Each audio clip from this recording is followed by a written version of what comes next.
Constable Odo wants Quark to remove some bar stools from the bar. Cassidy Yates says that Captain Sisko is a good parent because he knows all the cliches by heart.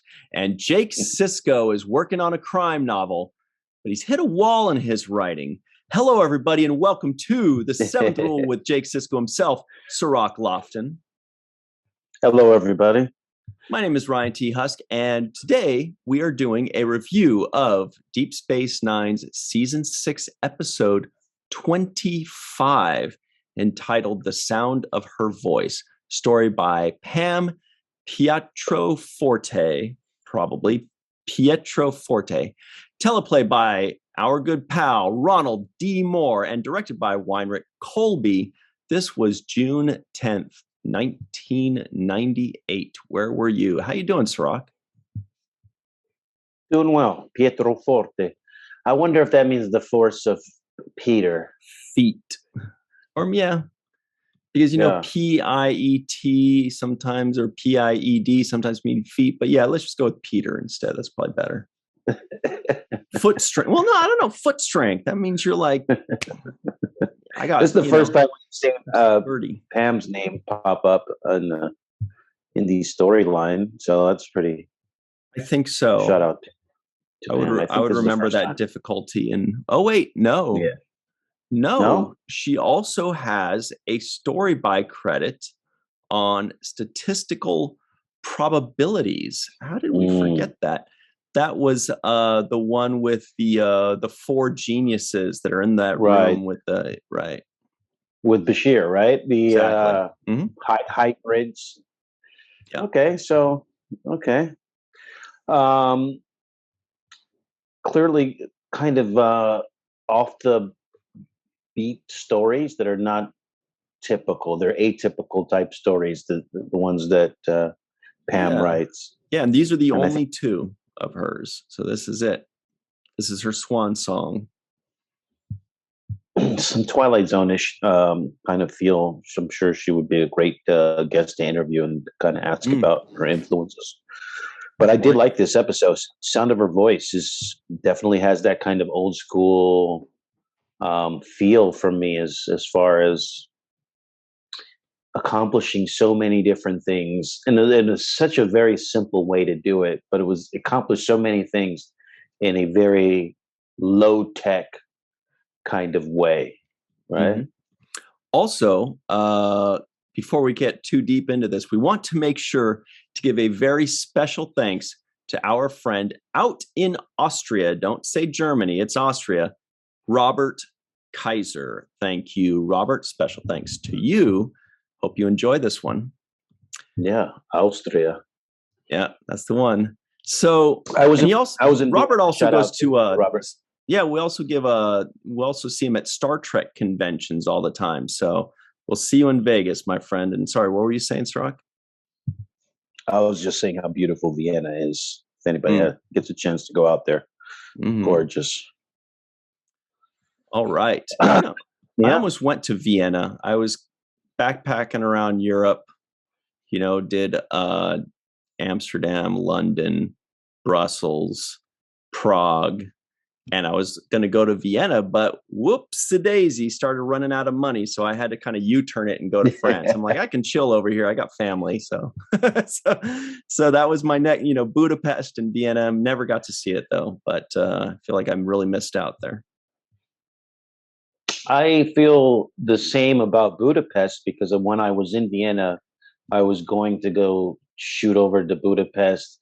Everybody said how beautiful it was, and I didn't do it. And I kind of regret because you're so close, and it's so close from there. Yeah, it's just a train ride away. So you're like, I could do this.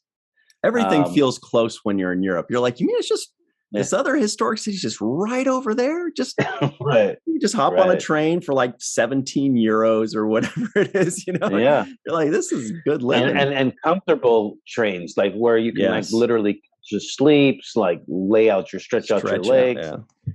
Yeah. Comfortable plush seats. I mean, like a good train ride.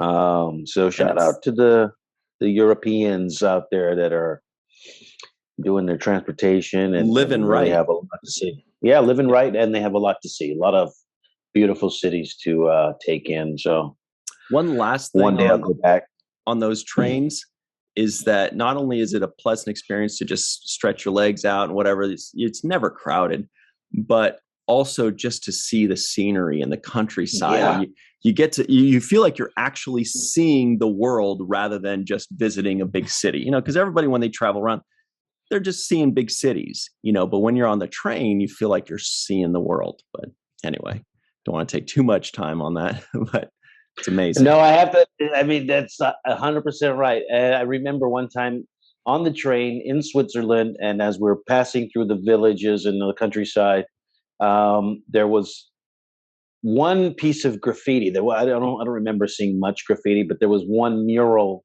that we passed by, and it was a Tupac mural in Switzerland. I couldn't believe that. I was thinking, I was like, "Is that a Tupac? Is that an accident?" So, yeah. So you never know what you'll see on those rides, and they're definitely a fun adventure. Mm-hmm. And I kind of envy the fact that she did the backpack thing, because that's the kind of adventurous spirit that, you know, it takes to even be on Star Trek, essentially, to be a part of any crew, right? Nice segue. Here we go. Have that backpack. Dude, traveling by yourself is pretty cool. I didn't realize, but anyway, we can get all into that other times possibly, but just be careful about Amsterdam. That's where your money goes. You think you're good. You stop in Amsterdam, really? It's just, oh, my money left me somehow. I don't know what happened there. Anyway. Okay. One dude actually broke into my bag though, and like couldn't find any money because I had it hidden in a pretty good place. And so the punk stole my pants. I saw my bag was like had been ripped open. And I was like, this guy couldn't find anything. So he stole my jeans. He's like, well, whatever. American jeans are probably worse. Anyway, that was kind of well, he heard you were a smarty pants, so he wanted to take that away from you. Yeah, he wanted intelligence by osmosis by rubbing his face on my pants. I'm not sure. Oh, well, how far we've strayed from the sound of her voice. Bring us back. Bring us back. Reel it back in. So basically, the first thing that jumps out at me with this episode is the end. I think it's this twist that you're absolutely not expecting. I mean, correct me if I'm wrong, but when you're watching this, there's no doubt in your mind they're going to save that lady, right? Maybe there is doubt. No, there was some doubt in my mind, actually. There was some doubt, and there was doubt for me even who the lady was, because there was part of me thinking, part of me was thinking that the first thought I had was, this is Jennifer Sisko. I don't know why. It's been a while. It's been a long time, but I was thinking, is this Jennifer Sisko kind of, you know, reaching out to him from the afterlife type stuff? And you just want the drama. You saw Cassidy on the ship, and you're like, give me some drama. Give me some drama. Yes, I thought that's exactly what, and it started to be confirmed when, as the story was going on, this voice was saying, "Oh, you don't need her. Get her off the ship. She's no good for you." Yes. Just drop her off on an asteroid somewhere. Trust me, you'll be happier. Yeah. Was that woman I was talking to earlier? Yeah, definitely get rid of her. So I was thinking, oh, this is a really creative way to kind of bring Cassidy back from the dead. And I thought that's where it would lead to. Something like that would touch it, you know, Sisko's heart. He'd probably see her, find her, and it'd be just like some kind of not really her, but her. You mean bring Jennifer back from the dead then, right? Right. I thought you I thought you meant bring Cassidy back because we haven't seen her in a while, but you're talking specifically. Well, it's funny because I wrote Cassidy is back. So that was one part that obviously we haven't seen her for a while. And it looked like me too. Sisko wasn't that interested in her stories, right? Like he was over there like basically, whatever. She's like, you know, and then I did this and I was like, and then, you know, and he's like, all right. And it felt was really, and he was wearing it on his sleeve too. He wasn't hiding it very well. He's like, let's go. Yeah, tell me. Yeah, I care, honey. I care. Yeah, really, exactly. That was the vibe. And then Bashir walks in and he doesn't say much. She's like, he doesn't say much. He's like, yeah, I wish you wouldn't say much. It was kind of... Seriously, I was half expecting for Worf to come in and say, Captain, I recommend prune juice. You're like, okay. So yeah, it looked like he was kind of like not interested a lot. And kind of almost over it in some kind of a way, like I'm over this. So I felt tough. That that's what's tough with these bottle episodes, is that they have to tell the story in 43 minutes or 45 minutes, and so sometimes you have to just go along with it at the beginning, like when they go, like when Sisko says, oh yeah, I like him better this way, about Bashir. And when Bashir's kind of, grumpy and moody, and you're like, grumpy, I don't remember Bashir being grumpy and moody. I don't remember any of this. I don't remember Sisko. Like, you kind of have to just go with it because that's what they need for this particular story, even though the episodes leading up to this, you're like, that doesn't necessarily track with how I remember them being. They're friendly. Yeah. They're going and partying together. They're having fun. And then suddenly they don't get along. And you're like, that's not how I remember them. But it's almost like they want you to just kind of think of this as as a self-contained story and try not to bring any of the baggage of previous episodes into it, because it creates this arc in which at the end, it reminds them to cherish each other and be nice to each other and remind each other what they mean to them and things like that. So it makes for a better story that way, even if it didn't really track at the beginning, right? No, it did not track. And I felt myself saying, for one, I was like, every time I remember Cassidy coming on the ship, Sisko being like really happy and excited. Smitten, and yeah, smitten, and his girl is back, and where have you been all this time? Especially when you have a kind of a long distance relationship, quote unquote, which is what they kind of have, because she goes off and does her thing for a while and then comes back. So there's obviously time when you're not together, you miss not seeing somebody. So when somebody does come back, you're not like, it's not like normal and average. It's not like, this is just another one of 1,000 days that we've spent together going to get breakfast and this and that. This is like, I haven't seen you in 3 months, 6 months. I don't know whatever the term is, the length is, but it's like there's a little level of excitement there normally. So when I saw that he was kind of like not into it and his energy level was super low, I'm thinking, what did I miss between the last time I saw her and now? Right? There was an episode 24.5 in there where, I wonder if it could be explained if maybe they were on the Defiant for a really long time. I wonder if maybe if they had said, or maybe they did say it and I missed it, but maybe they said, we've been on a mission for 2 months, in which case, okay, you could see that they're tired, they're grumpy.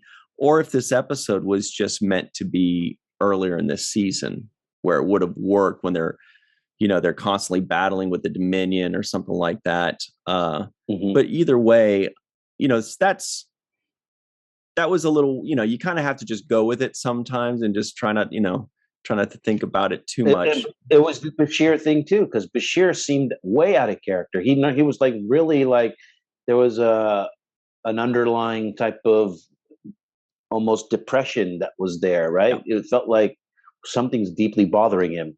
And then, but when you think back, you're like, when was the last time I saw him? He looked like he was everything was perfectly fine. He was, they were handling something and doing something, but he was wearing that red. The last time I saw him, he was wearing all red. Maybe that depressed him. Kind of depressed him a little bit. The Bajoran medical suit. Yeah. But he didn't seem kind of bothered or anything. Now it looked like he was just like in this funk and all of this other stuff. The O'Brien stuff made sense to me because we just came off of him in the Molly episode. And he's always a little crotchety, He's also crotchety. Yeah, so that's okay. That makes sense. I bought like, his. What's wrong, Chief O'Brien? The wife and kids are back. Yeah, I don't know. Yeah, and then they're back for like one day, and already I lose my daughter. Then she comes back. Then I start thinking, do I even want her back? I don't know. Who knows anymore? That works with O'Brien. It works with O'Brien. So I totally bought it on O'Brien's side,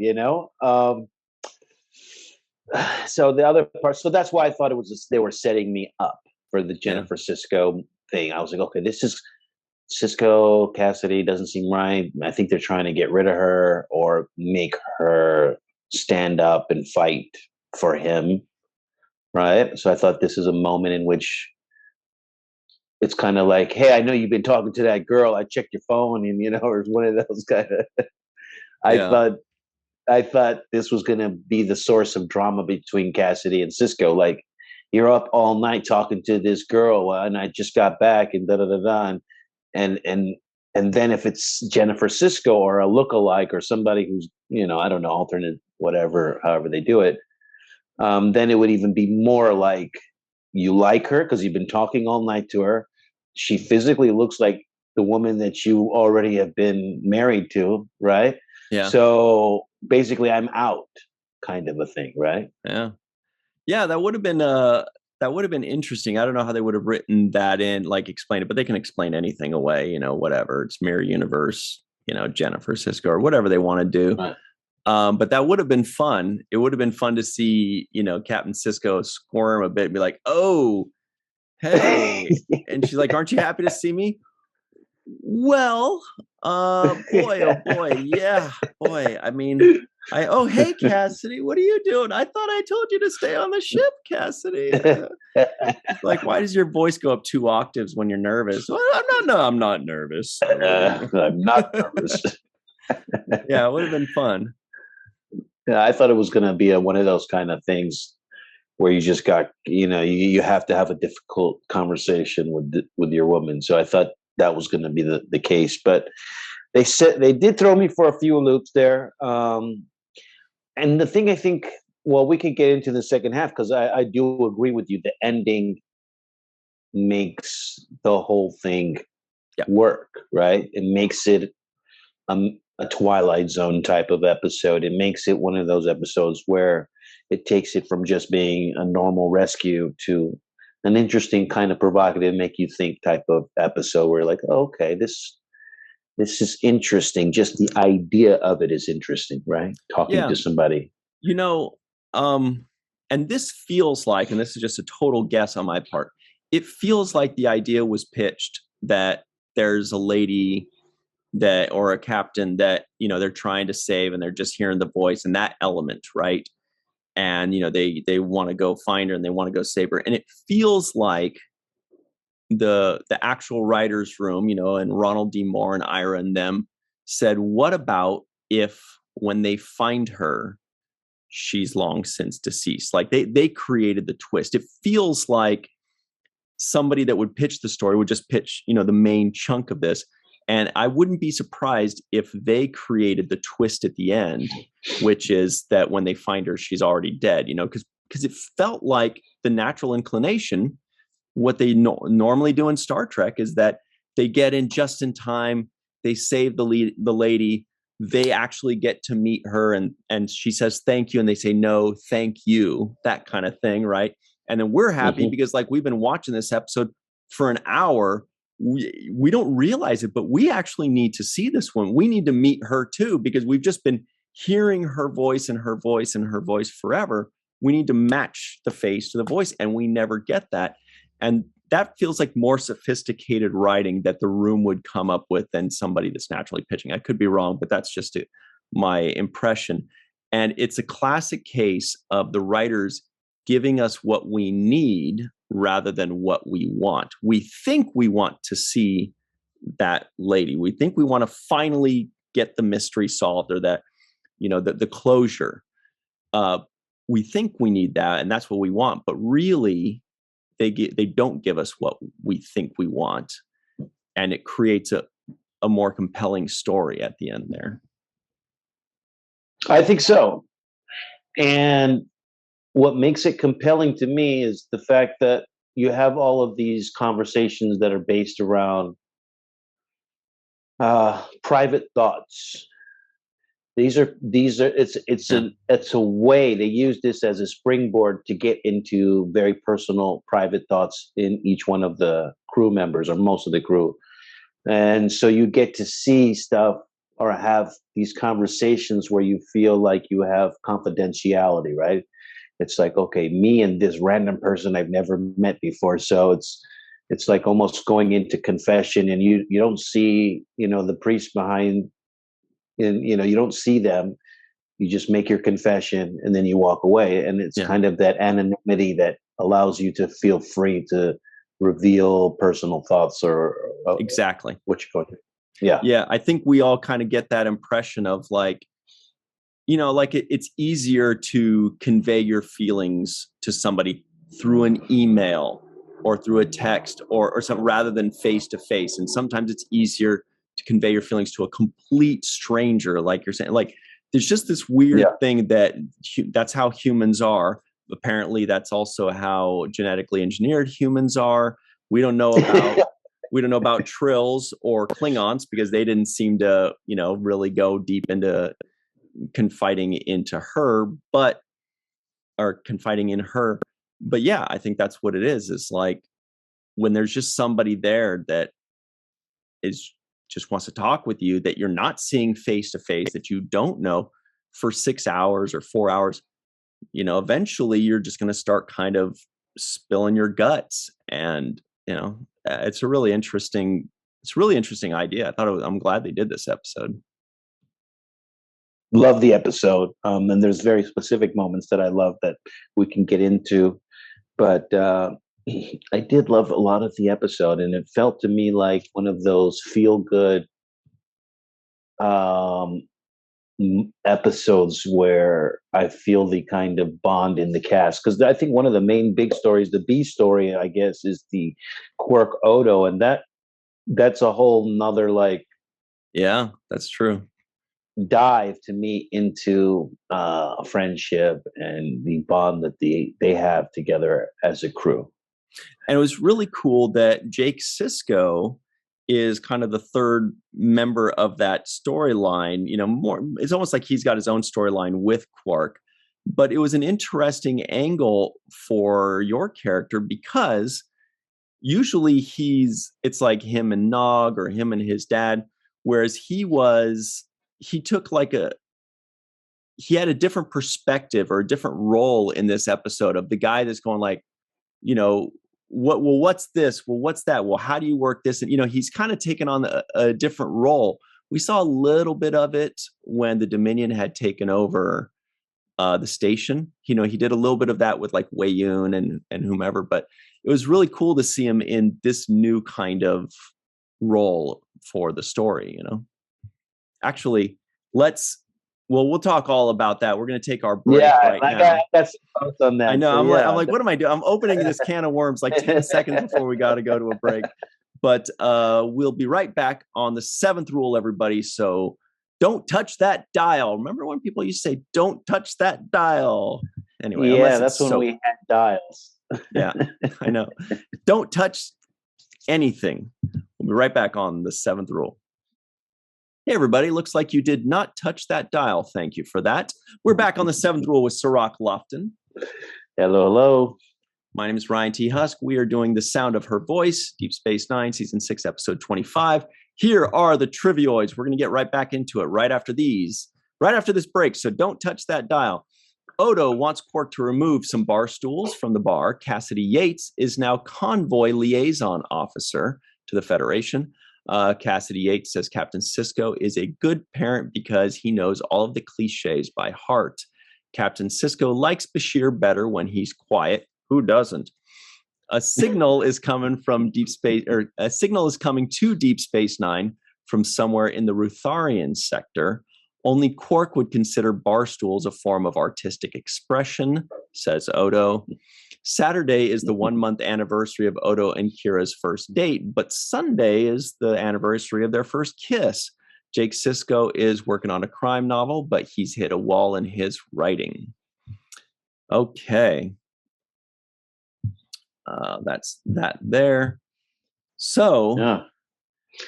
Well, you were talking about the Quark Jake kind of relationship in this, and there were moments there that I really enjoyed with Armin and I. And the one moment that I enjoyed the most was the excitement that Quark showed when he says, all the money I'm gonna make, and he starts to get really excited. Yes, and he almost grabs shakes Jake you, and you get this nice smile. Yes, I loved it. Yes, that little moment, that was like a connection there that I felt between Jake and Quark. Like you could see Quark is like really celebrating and opening himself up to Jake in that moment, just by showing him how excited he was to be to get away with this and make all this money. So I enjoyed that one brief moment, but I thought it was showed a huge growth just in that scene between the Jake Quark kind of relationship, whatever that is. Yeah, I feel like the only times we've seen those kind of real genuine moments with Jake and another character where it's like there's just like this connection is obviously with his dad when Captain Sisko either kisses your character on the head or when he jostles him a little bit or does something like that, Yeah. Also, obviously with Nog, when Nog makes a joke, but sometimes he gives like a little shove or and then there's like this moment. Yeah. And this was the other time where you felt like almost like a physical dynamic between them, like a friendship. There's also honorable mention goes to Joseph Sisko when he was having you peel the potatoes. It was kind of in a different direction, but there was like also that connection there, Yeah. But I really like those moments. I do too, and you rarely see Quark sharing his excitement. It's always a hidden thing, right? He's always trying to mask whatever his true feelings are, not give away his hand. And this is the one opportunity in which I think he allowed Jake inside of his scheming, and I don't know what it was that appealed to the idea, because he told Jake, you can't write about it, you can't say anything, because Jake offers, he's like, yeah, I'll make you the lead in my story, right? He's like, that's the dangle of the carrot. Appeal to ego. Yeah, he's like, yeah, I can make you famous with this. And I thought that would be the thing that would say, okay, Quark is like, all right, fine. But that didn't really do it either. He did it for other reasons, basically just to show how good he is, almost in a bragging way, about how good he is at manipulation and chicanery. By the way, nice use of the term chicanery. The first time I heard the word chicanery was in a Marilyn Manson song when I was a teenager. I was like, what's chicanery? I looked up, I was like, oh, that's a fun word. But I will say, I submit, and this is in my own kind of personal headcanon, but I think it's believable. I think that Quark has a soft spot for Jake Sisko. He has a soft spot for very few people. He has a soft spot for Odo. He has a soft spot for Nog, although it's a very mixed emotions kind of soft spot, and for Rom, of course.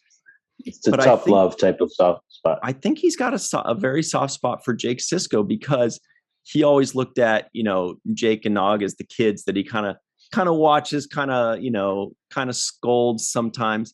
The difference is with Nog is he had to kind of go a little harder on Nog because Nog wasn't being a proper Ferengian, because Nog is part of his family and this and that.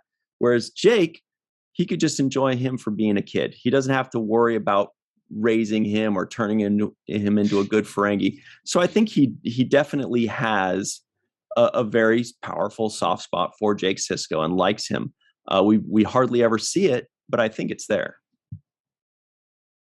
Yeah, I think it's there, but I wouldn't also discount the fact that he's really calculative and knows that having Jake as an ally is a trump card that he can always use for the captain when he, it's like an advocate that he'll always be able to kind of rely on or call upon. So there is some part of this, you can never discount a Ferengi for not having some kind of rule of acquisition type of always calculated. Yep.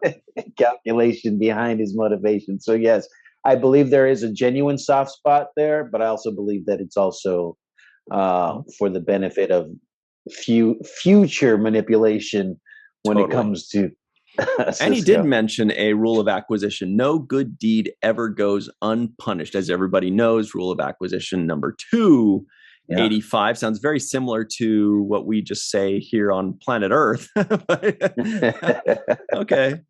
That one's fine. It's okay to have two of the same, for it works. It works. Mm-hmm. But you know what? What I was thinking when I was watching this episode? I was thinking this episode is a NAM. The whole episode. That's so funny. I was literally just typing that in my notes to make sure to say that. I was. Did you see? That's literally what I was typing. Yeah. That this is the greatest NAM in the history of Star Trek, right?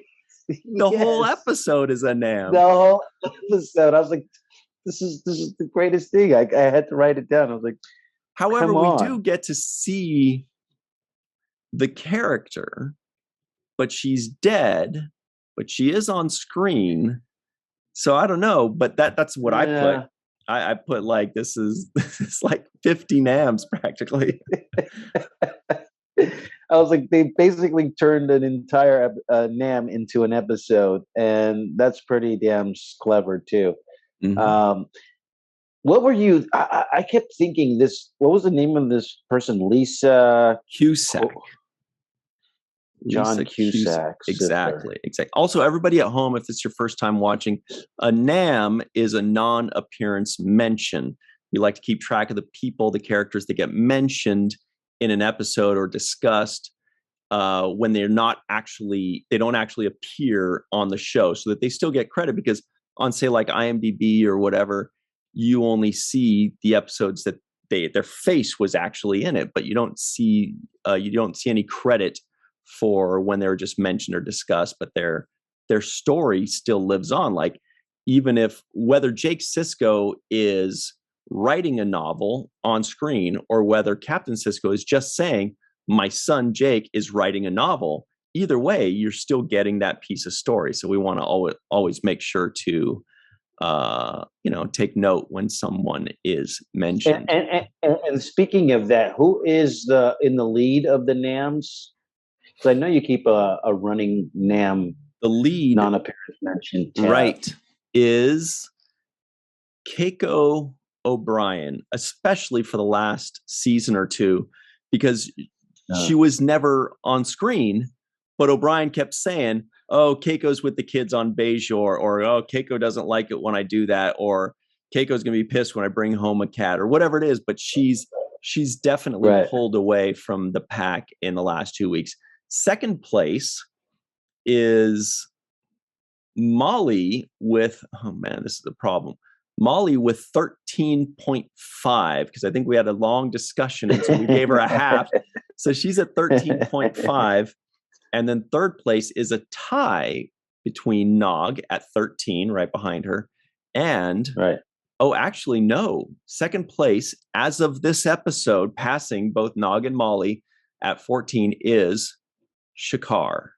Shakar has 14 because he got another NAM today. In this? Yes, no way. He was. When I remember it. When Quark was talking to Jake, I believe, about, Odo was always moping around when Kira was still seeing Shakar. Oh. And so this guy, it's crazy. He has 14 non-appearance mentions, but only 3 actual appearances on the show. That's why everybody's so shocked when you tell them he was only in 3 episodes. They're like, what are you talking about? He was in like a dozen. No, he was just talked about. But anyway, so that's the fun nerdy stuff that we go over. His ratio of actual episodes through the roof is killer. Through the roof. If he knew that would happen, he should have wrote that into his contract. Look, I get paid if you mention me. Yeah, I get X amount of dollars per episode or per day, but I get X amount of dollars anytime I'm mentioned too. And they're like, Yeah, sure. Give him a couple $100. Who cares? And they didn't really, boy, man, we just got to stop mentioning this guy. He's putting his kids through college. Yeah, they keep bringing him up, man. That's crazy because he's only been in 3 episodes. Nuts. Yeah. The other thing I thought about was Siri.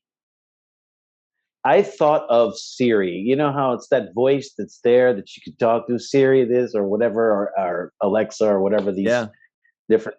I thought of that. I was like, well, this is kind of like the introduction to that idea. It's like talking to somebody, they're not there. Totally. So I did think of that as well. What was it? I think somebody did something where they got Siri and Alexa to talk to themselves. And once you get them both started, they just go back and forth and like have a full conversation because their whole job is to just keep the conversation going, kind of, you know? And that's what this lady was doing. You're right. Lisa, she's the future Siri, where she's actually like this, basically a real person as far as you know. And she's making jokes and she's like, oh my God, I'm dying. You know, I ate her because you weren't listening, you know? Yeah, that was another favorite moment that I had, that little moment, that gag moment, because it did get Bashir's attention, and it did, you know, it was just like, what the hell's going on? So I liked that moment. I thought it was very clever for them to write that in, for Ron Moore to put that little twist in there, because it makes you see that you buy into her humanity. You feel the compassion for her. You feel that she's like, knows that she's aware you're not paying attention. So like, you know, I'm not going to waste my time if you're not tuning in. So it was totally a good moment for me. I was also thinking of the voice when I was hearing this. That's a great show. Yeah. No, not that show. I was actually thinking of her voice, the sound of her voice. I was thinking, first I thought Jennifer Sisko, and I was like, okay, this is Jennifer. So I started listening. Is this the same actress, you know? And then I could tell that it wasn't her. But then I started to think, is this the voice of the woman that plays Captain Freeman? Oh, wow. Dawn Lewis? I think Dawn Lewis, right? Yeah, I felt that a little bit. I was like, whose voice is this? And I didn't actually find out whose voice it is, but the voice reminded me of Captain Freeman, and then also of, initially of Jennifer Sisko. And then, for some reason, oh my God. Okay, I just looked it up who it was. And yes, look, I hate to say this, but I think you and I had the same feeling where we thought it sounds like an African-American voice, right? And then and so that's why you thought Jennifer Sisko and who was the next one? Dawn Lewis. Yeah. And I thought the same. I was trying to kind of picture it, but then when they found the dead body, I think she had like blonde hair or something like that. Yeah. Dude, it was Deborah Wilson. So my ears were hearing. Yes, no, you were. Yeah, you could just kind of hear it. I don't know what it was, but you know, Deborah Wilson of Mad TV, and you can hear it. I don't know if it was in the inflection. It was so familiar. That's what I was. I've heard this voice before. Yes, me too. There was something in the pronunciation that I was like, it's either Jennifer Sisko or the woman who plays Captain Freeman. I was sure of it, you know? Well, Captain Freeman, Dawn Lewis is a pretty good guess because both of these ladies were comedians in the 90s, you know, very successful shows on TV, you know, so they probably did have similar delivery or similar familiarity to us growing up, hearing their voices over and over and over again, week after week after week for years. Yeah. So it's kind of implanted in our brain. And then 25 years later, when we hear it, we're like, I know that voice. Who is this person that I'm trying to pick? Yeah. Wow, that's interesting. And also interesting that the woman, it's not the person who we saw as a dead body on screen, that the voice and that actress are two separate people. Yeah. So that's another kind of little gem there, a little Easter egg that we kind of uncovered here. Mm-hmm. And another thing is, I feel like we may have noticed this, or maybe not, but this lady is back in the Star Trek world, Deborah Wilson. She does voices in 2 episodes of Star Trek Prodigy. Wow. So that's pretty cool. A Moral Star Part 2 and Lost and Found Part 1. She played various minors, like Minor 2, Minor 4, Minor 7, doing all different kinds of voices for different characters in Lost and Found Part 1.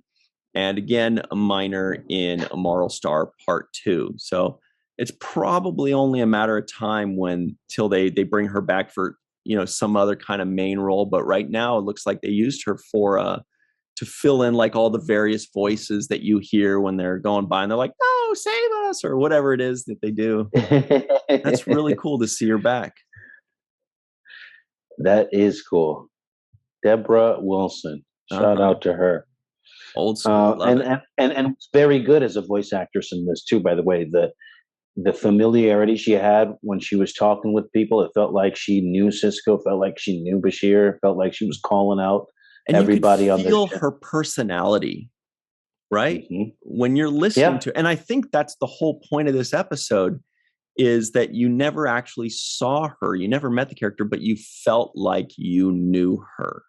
You felt like you knew her with the personality, the jokes, her assertiveness, the way she just kind of would take charge and be like, "Nope, sorry, doctor, you're obligated to keep me company." She's faced with death and she just saw her entire crew die, yet there she is, just keeping the conversation going and being positive, being assertive, having fun. And the other thing she was able to convey in her performance as in the voice was that I bought that she was a captain. Mm-hmm. I bought that she had that captain level experience because of the way she was able to communicate, because of her taking charge of moments, but also being funny, and also, all of the way she had about herself kind of validated the premise that she was a captain. Now, the only thing I did think, though, was when they found out at the end that she was not alive anymore, I did think to myself, wouldn't a quick Google search have fixed that for the crew and find out that she had died 3 years ago? But then nobody would know that she had died. I mean, they would be the one to report that theoretically, I don't know, or maybe somebody found it because 3 years had passed. So it's possible. But God, they were gone for 8 years. That's an insane mission. They send you out on a mission for 8 years. I mean, so at least it's cool that they had a lot to talk about. That's why Sisko was like, and then there was the Dominion War. And she's like, "Who's the Dominion? Oh, they're out in the Gamma Quadrant. What? Why the Gamma? Oh, because of the wormhole. What wormhole? Deep Space Nine. What's Deep Space Nine?" It's like, oh my God, how long have you been gone? Yeah, I did like that. Very good moments. And this is another thing I wanted to say, really. I know we're coming close to the end, but I do want to say that this episode brings out, because everybody revealed kind of personal thoughts and feelings, I thought I really enjoyed the toast that O'Brien gave at the end. I gave him an A+. Yeah. Because of some of the words that he used. But, one of the things he says was, "One day someone will be missing from this circle." That was the line. And we shouldn't have to mourn alone. And I thought, that's what better reason to have a group of friendship and just be there for each other for that very reason. It kind of reminded me of the late great Aron Eisenberg and how we have mourned together because of the circle of friendship that we have. So that hit home the hardest for me.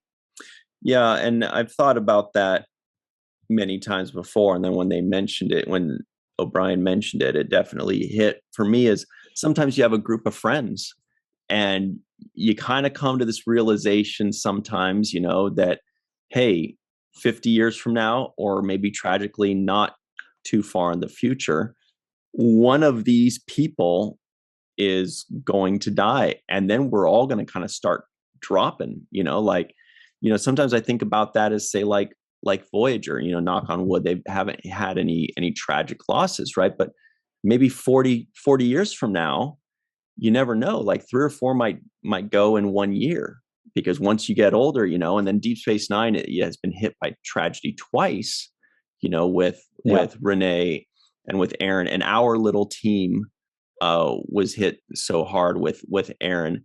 And it just, every once in a while you do stop and think about these things when you have like a tight knit group here or a team there or something like that.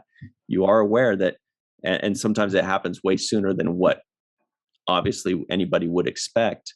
But yeah, it was a really good line. I put that was the last thing I put in my notes too.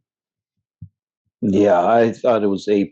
And even he gave that same kind of speech earlier. That was a repeat of it. He was talking alone in the bed with Lisa. And in that conversation, when he was opening up to her, he says, sometimes I just think, keep your head down. They may not be here tomorrow. Don't get too close. So at first he says, you're in a war, keep your head down. Don't get too close to people. They might be gone. And through the conversations he has with her, he reverses that same sentiment. And it's like, we need to be close to people because they might be gone, right? And I thought that was a great evolution as far as, we talk about what do you learn? What does a character learn? How does a character grow from whatever experience that the episode's watching? We've kind of gotten into that subject matter before, but here I feel like that's one of the biggest growths. It's like, instead of not connecting with people because you're afraid of when you lose them that you'll be attached to something, you will have lost something. Instead, connect with people. That way, when you do lose something, there will be this network of people that can help you, mourn and deal with that loss. Yeah, and really every single passing day that we don't do that, we're tempting fate. Every day that we get older and every day that passes, we don't know when these things might happen, but we know we're getting closer to it. And the chances every day are getting a little bit higher and a little bit higher. It's like you're rolling the dice, it's like every time the chances are getting higher. And so that's definitely a great reminder there. I do want to mention that since you brought up Chief O'Brien in bed talking to Lisa Cusack, that is exactly what my nitpick is. So the timing is impeccable, number one. It is impeccable, damn it, Mr. Worf. Okay. And it goes a little something like this. When Chief O'Brien is talking to Lisa, he's in his bunk bed thing. There's no ladder leading to it. How the heck is he supposed to get up there? There's no ladders. There's no stairs. There's no rope. Look at it again. There's nothing. What the hell? What is he transporting? Give me a break. Give the guy a ladder.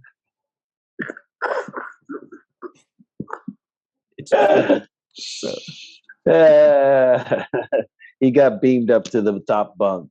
I was like, well, how does he? Because he was at the top bunk. He was up there and anyway, whatever. Yeah.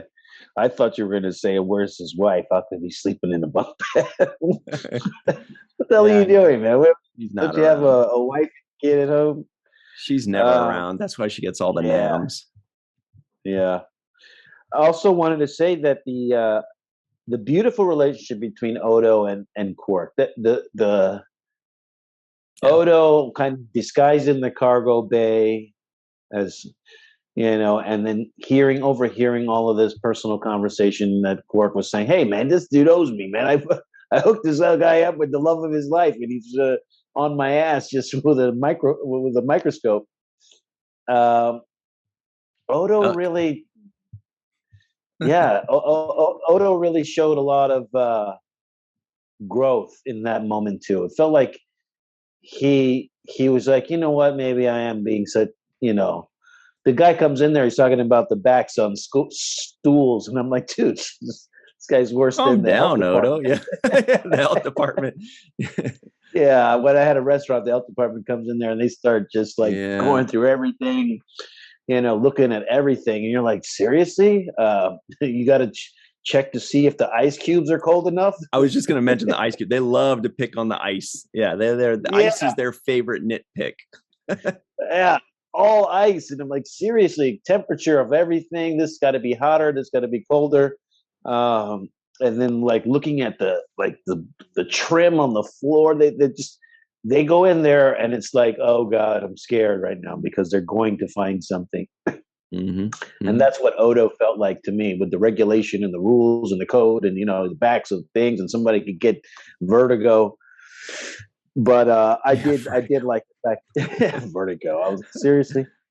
I half expected that Quark knew that Odo was there listening in and was doing that whole thing on purpose to appeal to Odo. I expected Quark to be like, now watch this kind of thing to Jake, be like, watch, just see what happens. But no, he didn't know. They kept it innocent. They kept it, where it wasn't Quark getting one over on Odo. It was Odo just getting a little bit of growth and saying, all right, you can have one, Quark, Yeah, just this one.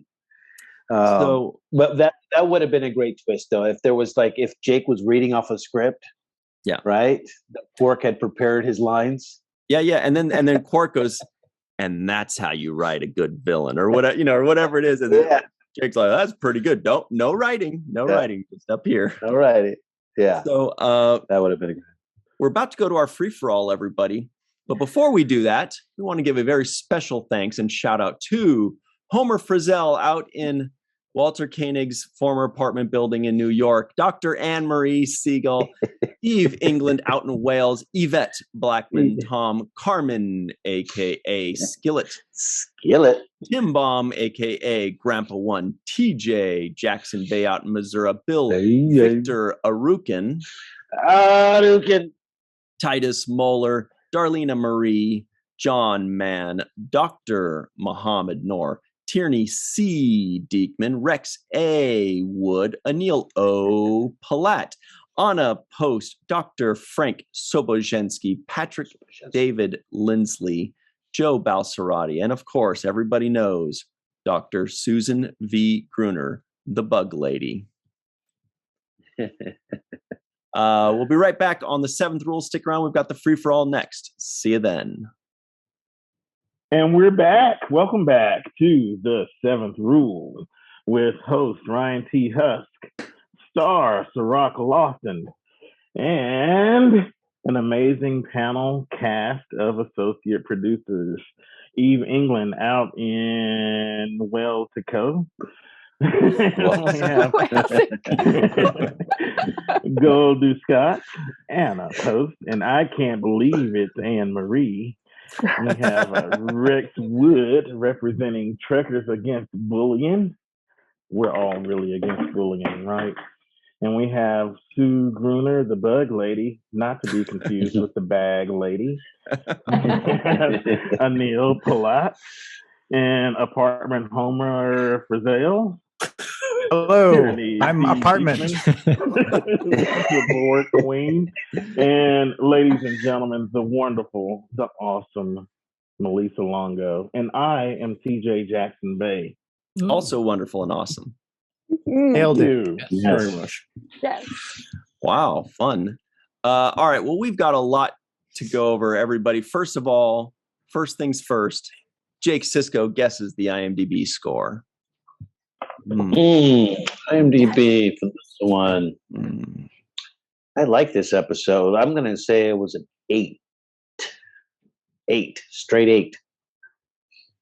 Does anybody have any guesses to throw out that doesn't already know what the people of IMDb ranked it overall? I'll go with 7.6. Ooh. Did you already mention that Sci-Fi Sisters rated this one of their top 10 Deep Space Nine favorite episodes? No. Wow. That's something to discuss. Anil, does that change your answer at all? Well, IMDb, I guess because there wasn't a ton of action, so I would say IMDb usually rates it a little bit lower. But I think it's a great episode, so IMDb always gets it too low, I think. Right. Well, it's averaged out. Yeah. Anybody else? 7-1. I tended it. Whoa. I tended to. That's slam that 10. Because of the B story. I mean, if it's me, I'm going to call it 25. But let's be fair, it's a 10, but it's not high enough. 7-4. It is a 7-4. Oh, really? Wow. I don't know. Yeah, you got it. Very nice. Nice. But also, really, only a 7-4? Yeah, that's not fair. 25 for this episode. 10.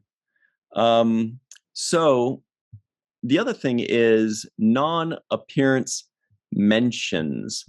We kind of went over this a little bit, but did you guys catch the non-appearance mention in this episode? Oh. It's a pretty big one. Well, besides that one.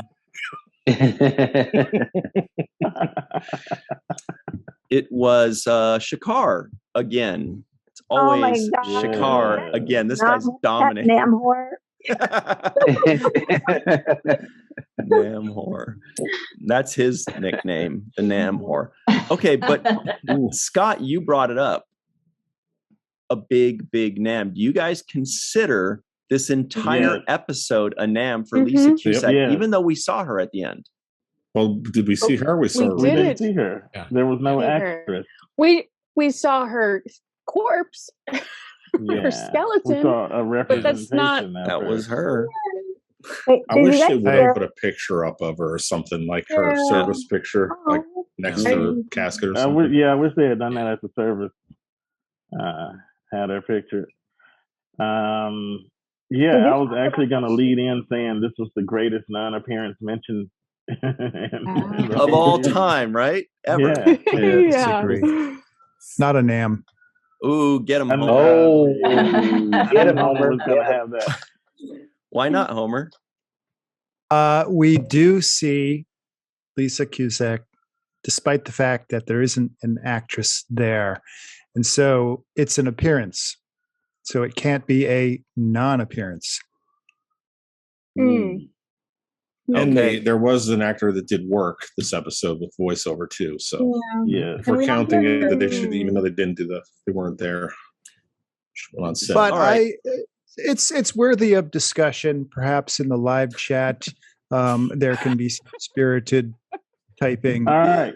This is a computer episode or a Mac. Typing. Was it a non-appearance? I spirited. Or word to text. Or in the comments below. I suppose get audio. Yeah, in the comments below. Let's start a Facebook fight. There's plenty of those going on. There's never enough. Never enough drama on social media.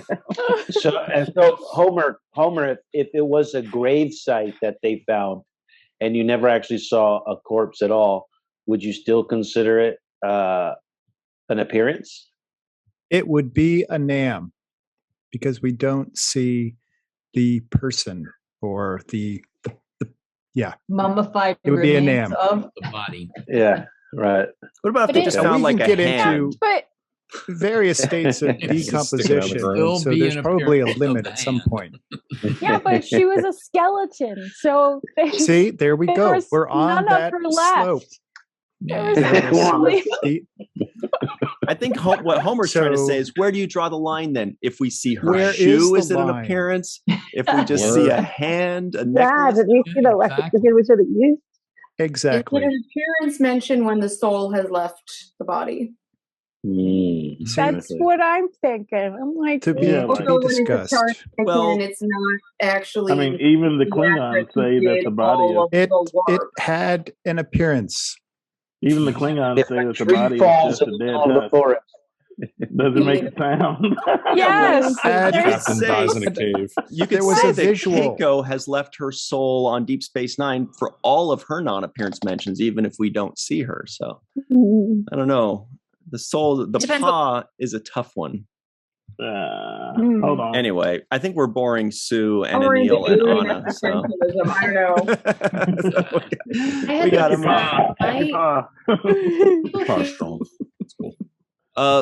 Malissa Longo, you just got back from acting on a set and doing your thing. Have you seen this episode recently? And if so, what'd you think?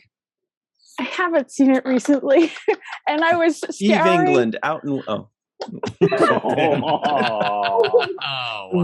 Ryan T. Husk.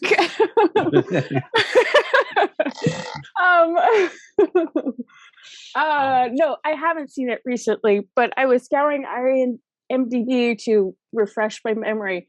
But I do know every time I've seen this episode, it moves me to tears every single time, especially the end and O'Brien's speech and how it kind of foreshadows the next episode and what's to come. And I love Lisa Cusack and everything that she did with her voice. Her voice is incredible. And she felt like part of the crew to me. And it was a real loss when they said goodbye. And so it was nicely done. I even liked the B story but that's because, I'm Team Kira and Odo. But so good job all the way around. I really like this episode. Mm-hmm. The B story also had some fun Quark and Jake goodies that we loved as well. Yes. Oh, and this episode is responsible for me learning what the word nefarious means when I was good word. A younger person. Sheltered from that word. I had been sheltered from that word up until I saw this episode. I was like, what does that mean? So, anyway. Cool shirt, by the way. Oh, thank you. Thank you. That is, you can find that at walkingartmadebymelissa.com. She's got a lot of fun Star Trek things. This too. Oh, wait, there it is. Hang on, I'm going to spotlight you for just a second. There it is. Nice. Well, Eve England, sometimes out in Wales, sometimes in Mexico, whatever. How are you? Do you remember this episode? I literally just watched it because I couldn't actually remember it that well, so I just watched it just now, and I have to agree with what Melissa said. It was just so much more emotional than I was expecting, and the two speeches at the end when they were in the wake was just I in tears actually, and I wasn't expecting that by watching it. It had so much, and I just liked the bit at the end where Dax was trying to explain to Worf what a wake was, and he's like, "Oh, it's almost Klingon," and I was like, "That was quite funny." So, the Irish would like analogy, so I thought that was quite funny. But great. And one thing I did remember reading the companion before I came on holiday is when they were auditioning for Lisa Cusack's role, they just had the voices, so they didn't see any of the actors who were auditioning for the role. They just did it purely on the voice, just so that they knew that you'd get that emotional response from the voice. So I thought that was quite interesting as well. So wow, that's really cool. Also, on the set too, right? Like nobody saw her, so that they could actually act with just the disembodied voice. I love that. Yeah. Even now, no one still has seen her. Yes, we don't know what she looks like. Kind of. He's not even on IMDb. Wasn't looking great. Yeah. Yes, she is. Yeah, I know. She means the character. Yeah. Oh, gotcha. Yeah.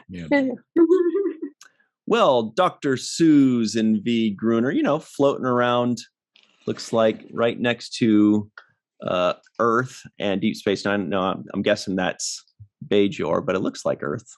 Is it Bajor or is it Bajor? Sue, you gave this a 10? Yes. Yes, I tend it. Yeah, I loved it. I loved everything about it. And I got something from it that I think is relevant to today.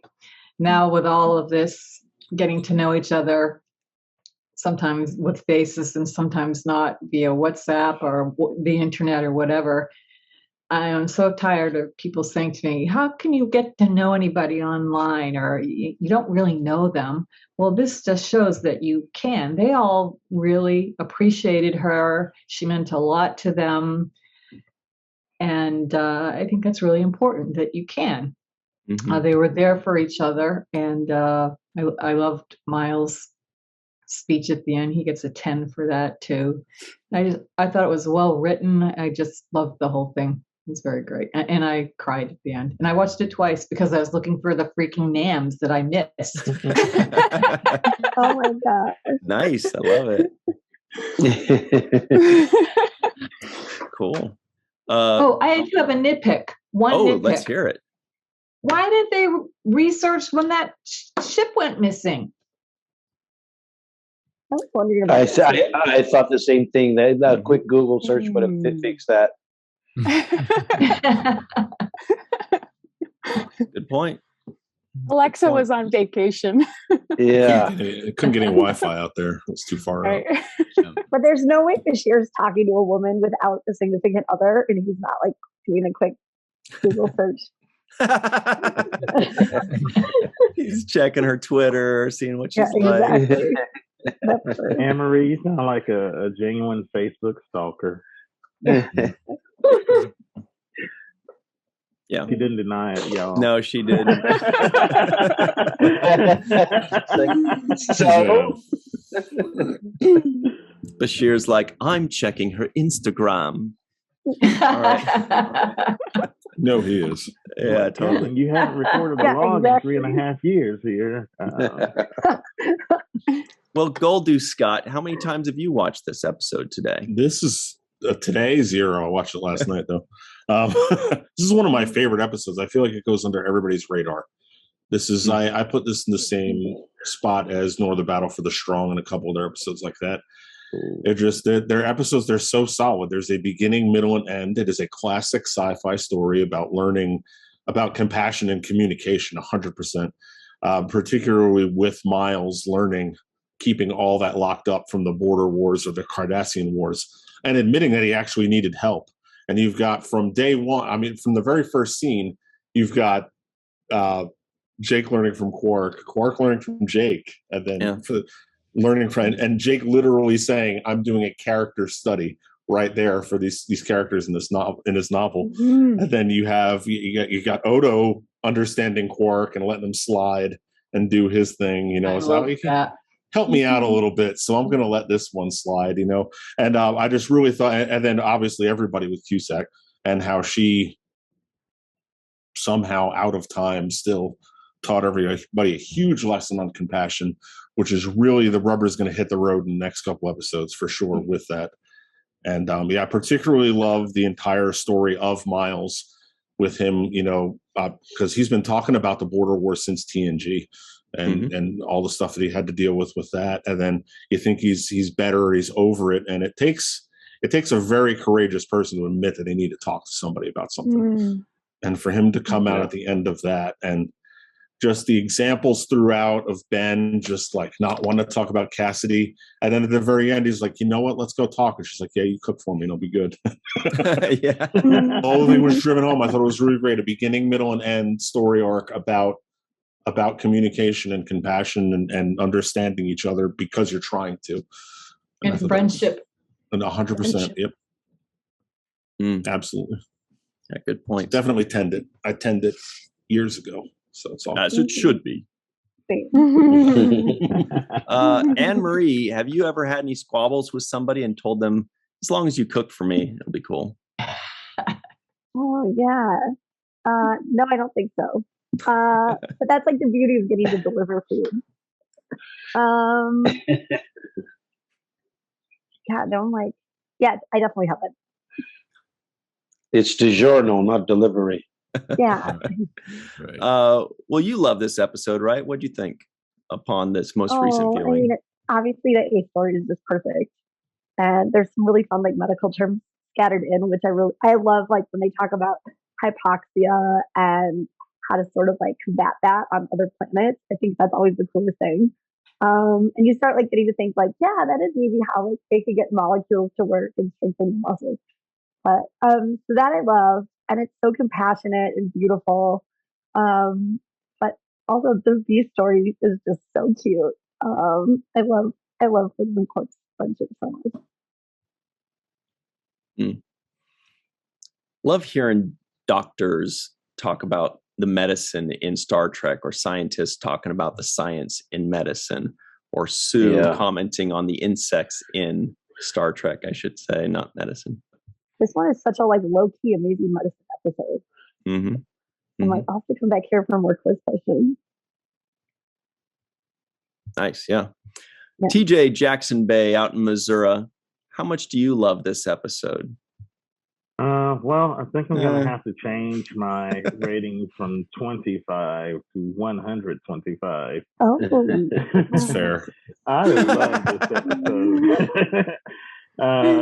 because it is that story that you know, kind of hits you in the chest a little bit every time I watch it. You know, kind of like I think Gold the Sky compared it to Noor the Battle. I compare it to The Visitor even.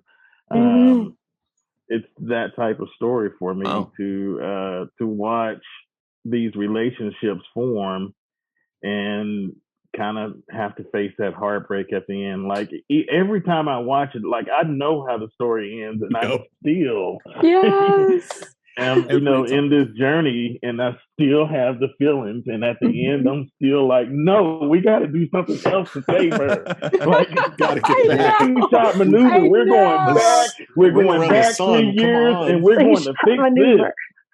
Why couldn't they use that time portal that Molly went through? Yeah, that was just last episode. Yeah, like drop the corpse in that time portal and see if she's 8 years Yeah, that's a good one. You know, I thought there were just some really, really good points in this episode. I love the Kira Odo story as well, but I especially, you know, just really love the personality that comes through just with the sound of her voice, which is the name of the episode. And I thought it was quite funny when she asked Captain Sisko to order the crew to enjoy talking to her. And, you know, so right off the bat, you know, we see, you know, kind of her sense of humor. I really appreciated the moment when when Cassidy and O'Brien are talking, and she's like, "Wait, I can hear you guys talking. Like, you know, no, talk to me." Like, So I thought that moment played really great. I thought, you know, kind of from her perspective, you know, it's really touching. Although, you know, for her heroes never arrived. She had company, you know, in her last moments where, you know, without this kind of weird time thing kind of happening, she just would have been alone there. With, you know, no kind of hope, just, you know, talking out into space and, you know, thinking that nobody ever heard the sound of her voice.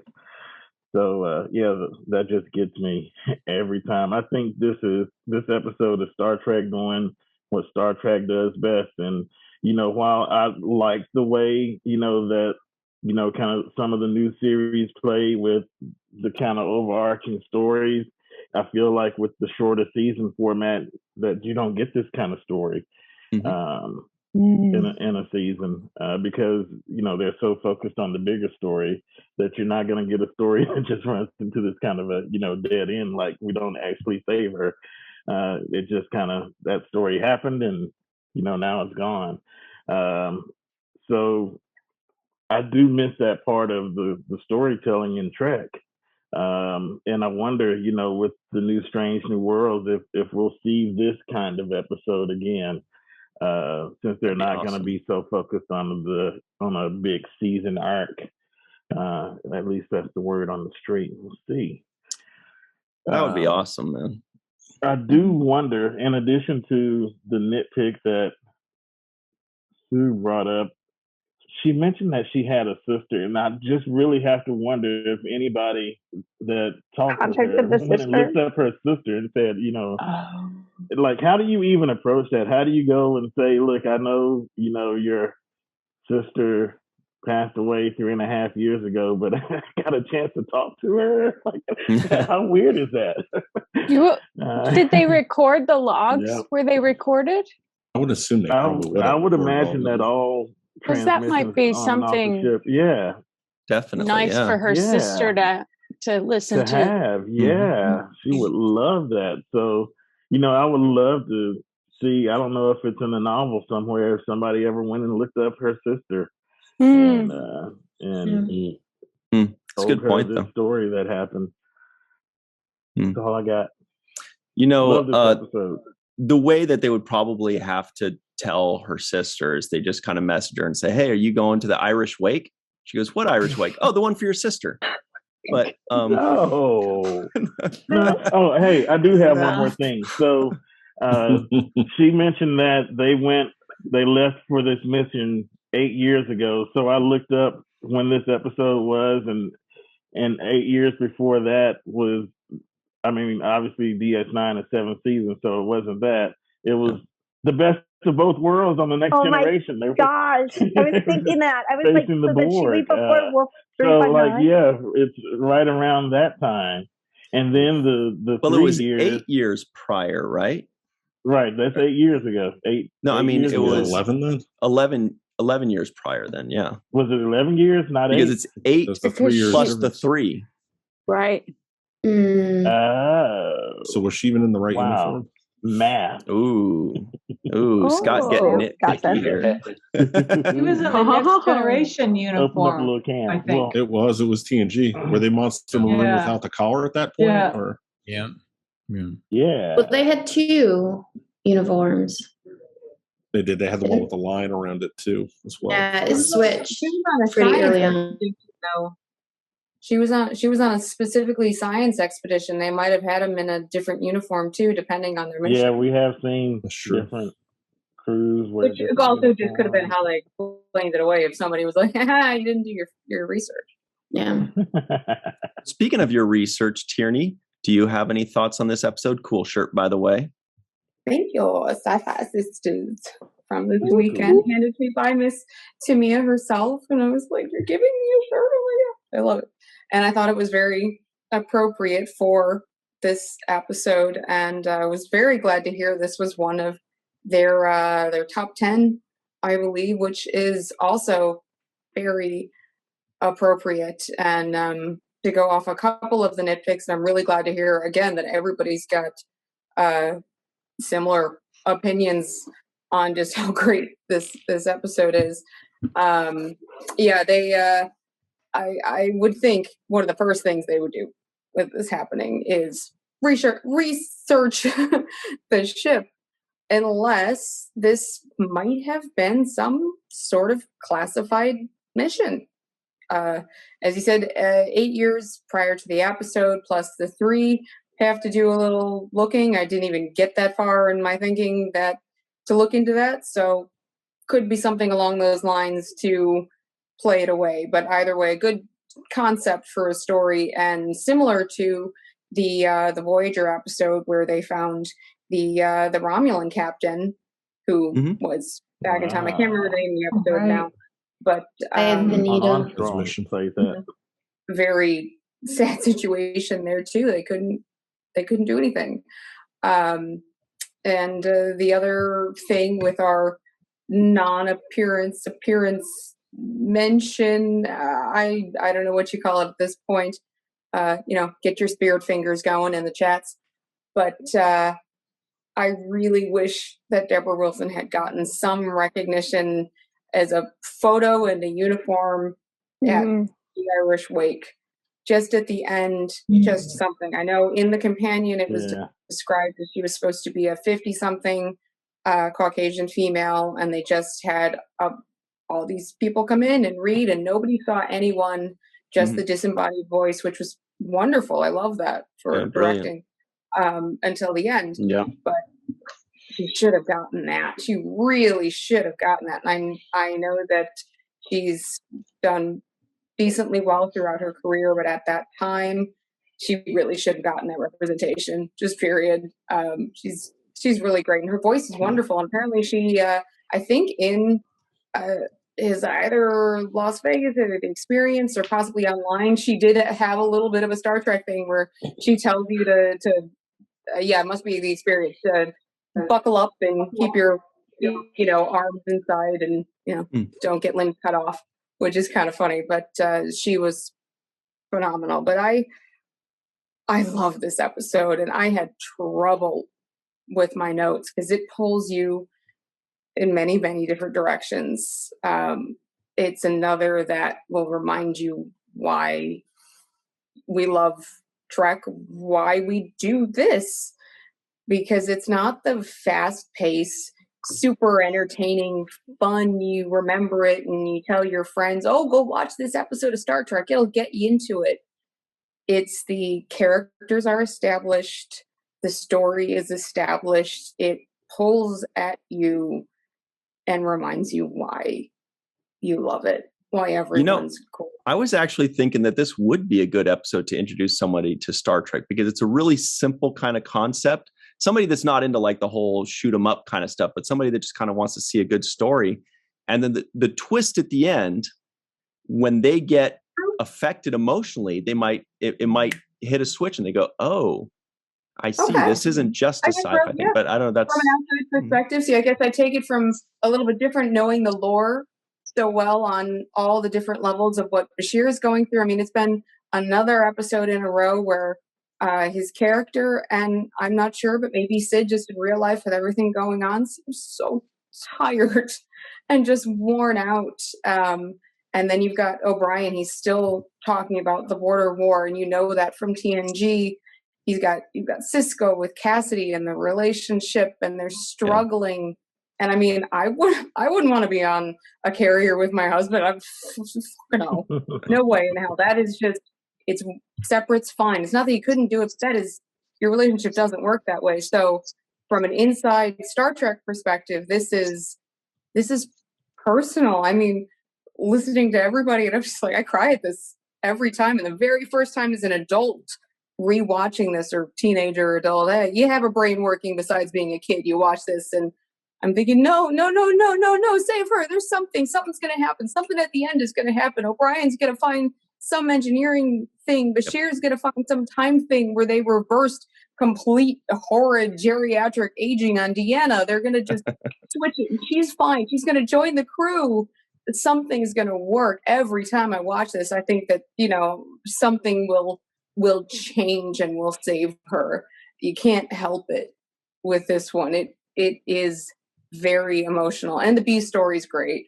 It's uplifting along with it. It's just, I think, actually, I know Scott had said that it's underrated. At least on IMDb, it is, and it needs a lot more recognition. It should be up there more with knowledge. It's a really lovely episode and needs some more recognition. Definitely more recognition. Speaking of needing more recognition, Rex A. Wood is here, everybody. Welcome back, Rex. We missed you. Do you remember this episode? Have you seen it recently? I know you were partying in Chicago recently. Have you seen this? Absolutely, I have. And recently, and also, of course, in the past, and definitely have to give it the same award that TJ did. It's a huge number. It's got so much going on in it, so many different things going on. It just starting out at the beginning, I laugh about where they're talking about the stools, not having the backs on them, and that Odo's decided that this is a code violation, and just spinning everybody, just the whole thing is pretty funny at that point. And then just all the way through it where Quark takes, of course, the credit for getting Odo and Kira together, and it's all me, and I held his hand and I did all this stuff when she was dating somebody else. There's such great stuff there. And then you start moving into the rest of it. What I really like is where Bashir is sitting there doing other things, and he isn't paying any attention to her when she's talking. Okay. And so she all of a sudden goes into that monster voice, I have written, you know, that thing. And he all of a sudden starts paying attention. Right. And he's like, oh my God, something's attacked her. And then she was able to say no, but she brought out, you're not listening to me. Okay. You're doing something else, you know, and he had to come back and actually admit, I wasn't listening to you that whole time. I was doing my work. So it kind of goes to how we all kind of get when we forget to listen.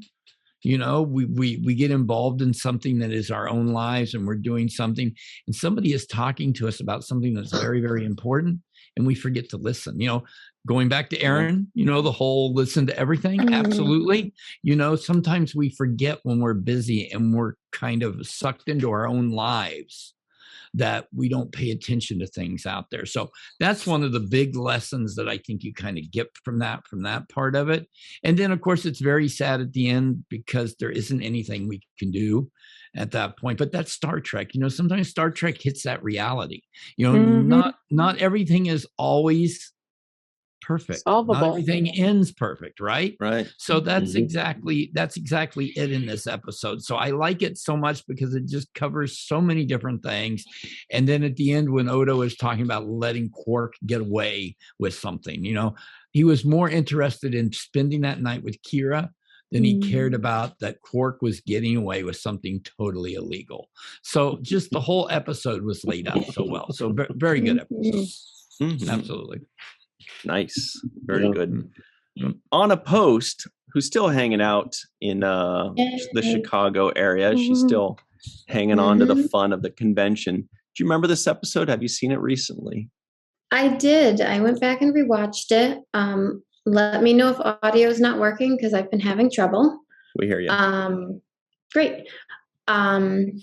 So I really love how introspective and contemplative this episode is. And it almost reminds me of like The Cage and how it got flack for being too intellectual and was really like thought-provoking. And this is sort of harkening back to that type of episode. I mean, I love the B story with Quark and Odo and Kira and Jake. I think it's a very fun sort of comic relief to the seriousness of the episode. But it still shows interconnections and relationships and digging deep. And I think this episode is especially poignant nowadays when we've all lived through a couple years of really maybe only connecting online or hearing people's voices, and how online therapy sessions have become more popular because sometimes it is so much easier to talk to somebody who you're not as familiar with, who is a disembodied voice, who doesn't know you as well as your intimate family, your intimate friends. And it's easier to unload onto that one person who doesn't have judgments or maybe even a mental picture of who you are. And it is almost easier to bond with those people, kind of in the way that I've found so many Star Trek people since the pandemic, and starting with the Discords and the online chats and not necessarily seeing people, but hearing their voices in a way that connects you to something that you wouldn't have thought possible. And you know, you get that really, really strong feeling where then you do, you know, however many days it was of talking to someone, then you feel the need to really have that funeral and that wake to give them the send off that they deserve, instead of just sending a notification to Starfleet and their family. And you feel like you've really gotten to know someone just with that internal dialogue. So I really liked that about this one, to the point I do think it is an appearance because you have no visual and you can only listen to this episode on audio. If you have a visual impairment, then the person's just as much of an actor as anyone else. Totally. Absolutely. In your face, Homer. Yes. Sorry. I still kind of agree with you, Homer, though. I'm not sure. I mean, I get it, but No, that actually agrees with Homer. That does agree with Homer. Not exactly. Oh. Okay, well, in your face, Homer. Okay. Well, no, I don't accept that either. Homer But has a two-star reality okay. for his own. Yeah. Well, speaking of no judgment, Anil O. Palat never judges anybody. He respects everybody equally and honors them. How are you today? Cool. Oh, you've got to show everybody your shirt. This is a first time on our show. This is you can find it at AbyssinianKiosk.com. That's Cirroc's sister that makes these awesome designs. Thanks, Anil. What do you think of this episode? If you've seen it recently. Yeah, I like it. It hits the sweet spot that Star Trek does the best at, which is it's basically a theater play, right? Like you could do it as a play. And when you think back, the best episodes, Duet, In the Pale Moonlight, The Visitor, like these are all episodes that could be done on stage. And I think kind of what TJ was saying earlier, a lot of the new Star Trek kind of doesn't feel like that. There, you know, it feels more like you're watching a movie. And so I you know, when you have a longer season, you can kind of dive into more of these character type episodes. But I think some of the best episodes are those. As fans, we like those episodes, you know. So great episode, great acting. It could go terribly wrong, right? Like if the voice didn't fit, you know, if you didn't believe people that were talking to a disembodied voice, but everything just clicks really well because people are acting really well and the story's great. Yeah. Who else was that TJ that you were mentioning that these kinds of episodes we don't get these kinds of episodes in these 10 episode or 13 episode seasons. We wouldn't get this episode. We wouldn't get The Visitor. We wouldn't get Far Beyond the Stars. We wouldn't get Duet. I don't think we'd get these kinds of episodes if this was a 10 episode season or 12 or 13. But there is somebody that always keeps his ears open and always takes on all comers whenever he has a unpopular opinion. His name is Homer Frizzell, and he's ready. I'm not necessarily a contrarian, but I do have an opinion about. No, you're not. Some things. I don't know. So I have 2 or 3 things about this episode. I'm going to try to hit things that we haven't talked about yet. So first off, I have to wonder about pads. And so Jake is listening to the wisdom that Quark is putting down, and he touches like 3 or 4 buttons. And so I wonder, what did those buttons do? Was it, even if it's words, those 3 or 4 buttons, it can't be 1 button per word. So I'm just curious, Cirroc, for your acting of that scene, what were you thinking? The first button was sending a request to invest in those crystals because I know the market's going up. And the second button was to delete my phone numbers connected to all of these countries I'm having with Quark. So there was no evidence still exists. leading back to me. I was curious. No, I was curious about some of the pad stuff too myself, because there was a point where Sisko brought out like 3 pads when he was having a conversation, and he had all like a whole table full of pads. One he was spinning around in a moving circle. around, right? Yeah. So I was thinking about the pads too, but not in the same kind of way. But please continue, Homer. Well, speaking of that spinning the pad, I think he realized that he had it upside down. And so then he was like, I'm just going to play with it while I'm listening to this person. So I think Avery just went with it. Yeah. But okay, so the final thing I have is, what if there wasn't that 3-year difference? Did it need that necessarily? I think all of the lessons would have been learned. They would have still had it. It's just for the audience it would have felt more like a failure of the crew of the Reliant. Even though they didn't save her, they could have almost saved her. And maybe we weren't ready to handle failure. But I think it would have been as powerful or perhaps more powerful. And it was certainly solved all of the Google search questions that were raised. Yeah. That's a good point. I don't know. I think that I can't handle it. I think that not in next episode. No way.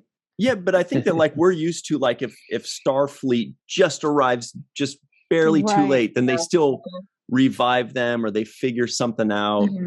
And I feel like they had to give that separation to where we just know that entire thing was futile. Like there had to be a finality of but it wasn't futile because of all of the stuff that each of them got out of the interaction in the relationship. But it's still, because every time I watch this episode, I go into it thinking, well, how can they save her? They've got to save her. But I like that they don't, because that's the reality of life. You can't close your eyes and say, okay, now a miracle is going to happen, because it doesn't. Maybe one of these watches they will. I think too, it's so hard wondering what she thought when she died, knowing that they never showed up. Like her last thoughts were probably how they didn't make it. And like we have all of their thoughts, but like I'm always stuck with like what was she thinking in that? Yeah. They actually kidnapped her, put her soul in somebody else's body, and now she's a minor. I only think like she was thinking, where are my heroes? Or maybe she was just lost consciousness before that thought crossed her mind, because the hypoxia set in. And you know she's too strong for that. You know she's just sitting there every second saying, just stay alive one more minute, stay conscious. They're almost here. They're just if I just stay, hang on for another minute. Yeah, that's a good point, Anna.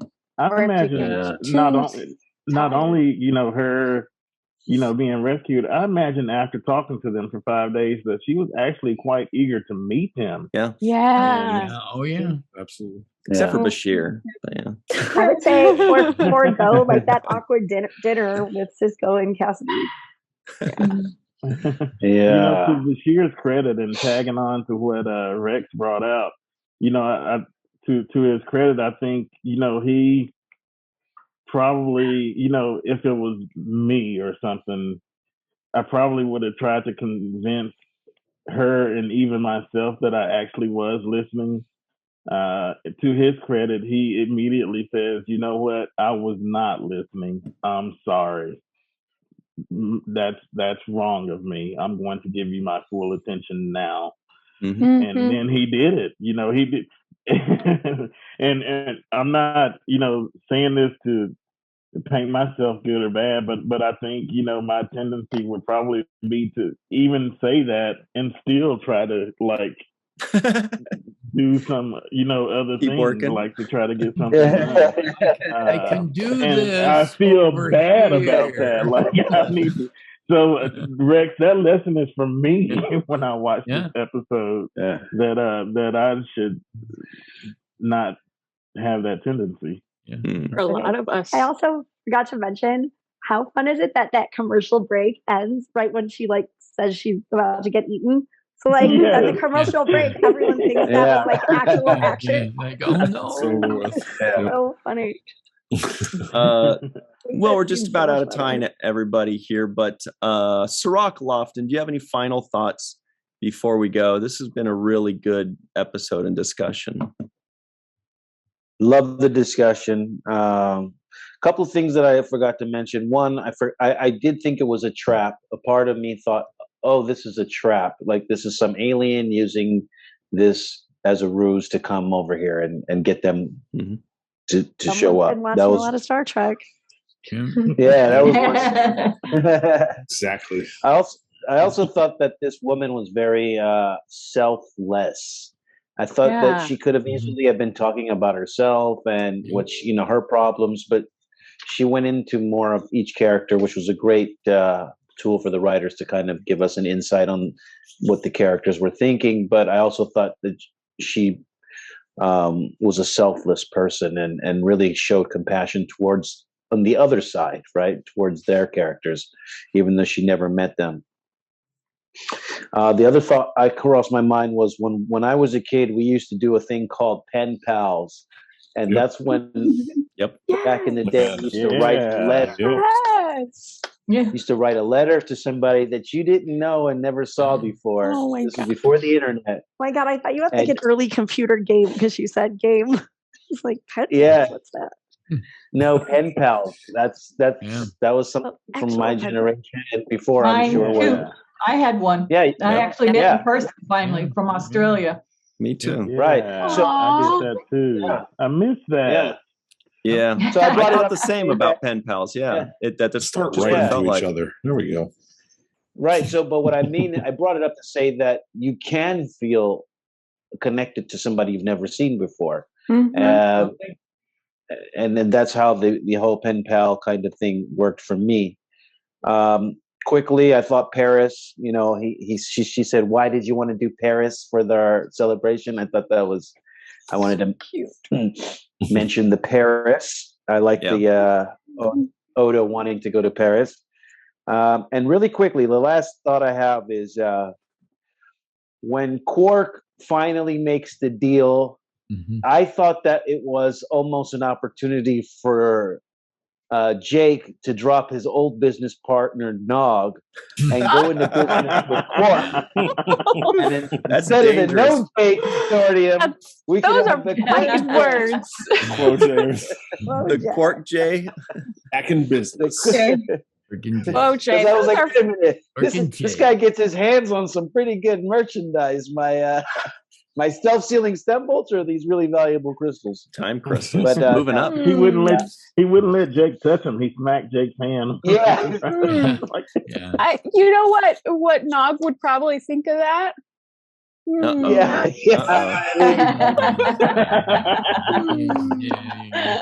I wonder. You did what? So I think everybody here right now is thinking, how do we start a seventh rule pen pal situation going on? So we'll have that figured out. Everybody's going to have some pen pals. Isn't that basically the live chat? That is the live chat. We'll see you next week, everybody. No, you're probably right. So now pen social pals, media. We got to break it down pal just is like actually NAM. writing. So you use a pen. And you're writing it. So as to a pal. Stamp. The pal part is less important than the pen part. The pen. Yeah. So okay, it's different. just to clear it up. They used to have those Parmesan pieces of paper that you folded up and you just sent them. You put it in an envelope and you lick the envelope and you put a snail mail on it. Took it to the mail. Yeah. You didn't even need an envelope. It was a thing that folded up and then you put that in the mail. Yeah. Yeah. You folded it the right way. You could like seal it and stamp it and let it go. I used to send drawings to this guy, and his were so much better than mine. So everybody at home, in the comments below, just let us know if you have any fun ideas about pen pals. Like the live chat is A+. You're right, Anne Marie. But you know, if you want to write something out, it's good practice. If you ever try writing stuff nowadays, you'll realize like we're losing it. I'm used to typing. I can barely know what I'm doing. Anyway, everybody at home, thank you for joining us. Also, thank you for joining us, Anil, Eve, Melissa, Sue, Rex, TJ, Anne Marie, Homer, Tierney, Anna, and the evil one, Goldu Scott. Thank you all. We will see you very soon. And until next time, got it, Rex. Always remember the seventh rule.